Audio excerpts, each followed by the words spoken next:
Welcome to the Eclectic Thrifter and Crafter, where we thrift and craft with purpose. It's Small Talk Sunday. Pour yourself a cup of tea and let's see what mischief I've gotten myself into this week. It all started about 2 years ago with an abandoned box of doll furniture, and very soon we're going to see my build, and hopefully it looks something like this. On Saturday, I was able to attend a vintage fair with a friend. There were a few handcrafts and handmade items, but the majority of the items there were vintage. I happened across this booth titled Memory Lane, where I found this lovely grouping of doll furniture for $10.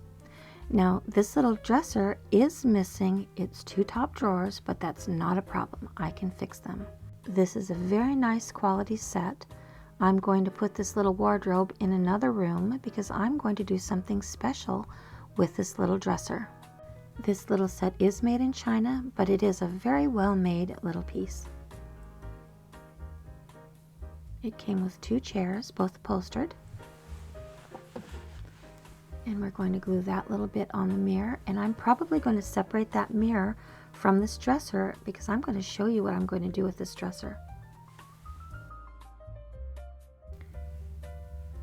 Leading up to my reveal, I'm going to be starting to work on some smalls for the house, and one of the first things I'm going to do is I'm going to do this marbled effect on this dresser.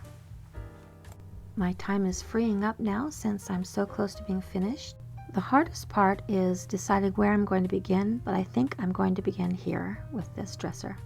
What I love most about this book by Jessica Ridley is the fact that she really jumpstarts your imagination with very simple things that you can do with household items, just paper and paint.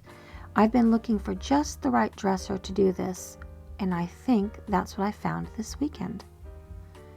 It's going to be stunning. Hopefully it'll be stunning when I'm done. I did a little rummaging in my recent acquisitions that I've already shared with you, but I have not put away, and I think I'm going to also do a marble top on a table that's in this bag right here. I have some special plans for that table. I'm going to cut it right down the middle and create 2 hall tables out of it. Right there. And we'll separate them and we'll put them on each side of the front hall on one of the floors. I'm not quite sure where. And I think also I can do the same marbled effect on that little table right there and put maybe a little fishbowl or a plant on it. All in all, it was a wonderful Saturday with a friend, and I unexpectedly found this treasure trove of doll furniture and the perfect piece that I had been looking for a long time. Now it's time for our build update.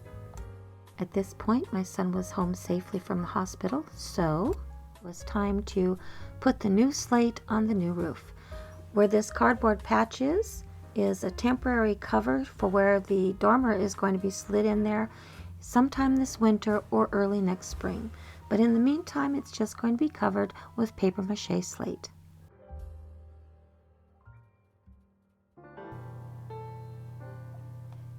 That's where I was putting the little additions on things just to make things fit together. And as you can see, just a few of the walls had some finishing touches that needed to be done. And after this, it was touch-up paint. We're mixing the new slate roof paper mache.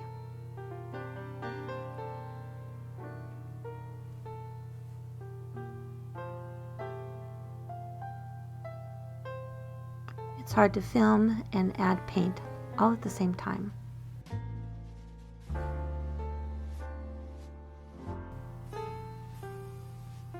Give it a couple more squirts and we'll try and get it to be just the right color to match everything.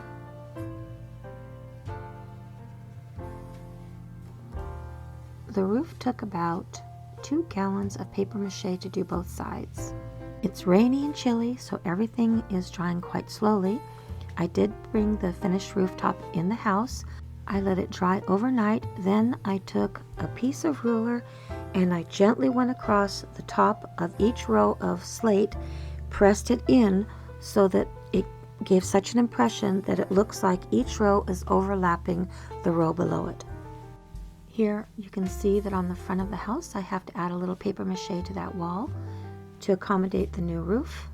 You can see because the pitch of the roof has changed, I have to do it on the back side as well. Once everything was in place, I could see I have to put a little addition on one of the posts. This was a very simple fix, and I was able to do that before reassembling in the dining room. I glued together about 5 foam triangles. It will be carved away, and it's going to create a roof line that's going to marry the library roof to the main part of the house. This is the point of view from the back side of the house. Once it's carved away to match the shape of the main side of the house, I will cover it with paper mache slate and it will match the main rooftop. This section will also contain a chimney, and this chimney relates to the fireplaces that are on each floor of the library addition right down to the kitchen. This is prior to the windows and doors being installed and all the touch-up paint being completed. And then we're going to move on to getting the rest of the rooftop completed.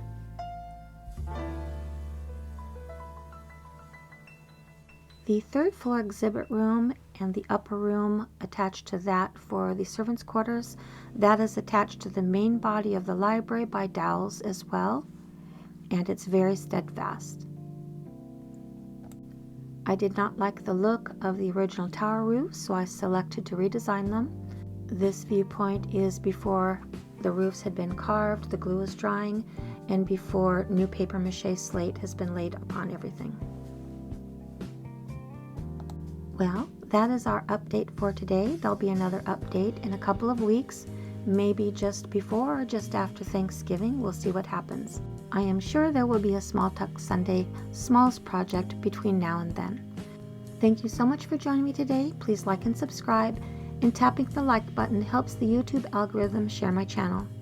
I welcome your thoughts and ideas in the comments below. Check us out on Instagram and tap that notification button for upcoming announcements of thrifts and crafts. But most of all, have a lovely, lovely day.